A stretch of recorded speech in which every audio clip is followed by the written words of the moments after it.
Qu'il est gâchis total par rapport à tout ce qui s'est passé et aujourd'hui.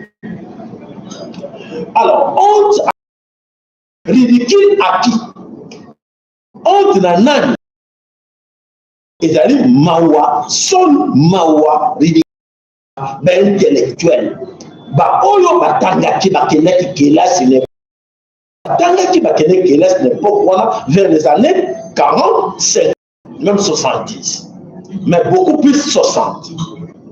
Alors, l'air basui qui mpoanza, bagan qui mpoanza, bakanisa que mingi, non, tout ce qui était au blanc, basui yango et comme ya bango. Effectivement, ça s'est passé comme ça, barachaki noso o ezalaki ya mindele na bango. Bandaku ba bien, ba véhicule noso, mindele ba kibaki, bango ba récupéraki yango.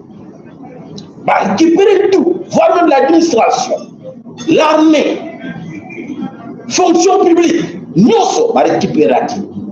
Alors, bah récupérer et bah celle là qui a mis. Alors, on était, bon, à l'époque nous avons quitté, mais bah papa et Abisso, bah qui trop cité, bah on je les connais, on les pensait en appelant maintenant je les connais, bah je les connais de cette époque-là. Comme côté comment la formation l'école même sous 6e primaire deuxième CO tout ça bah bima qui va dire que bah c'est là qui va intellectuel et tandis que bah toi bah c'est là qui formaté par l'homme blanc.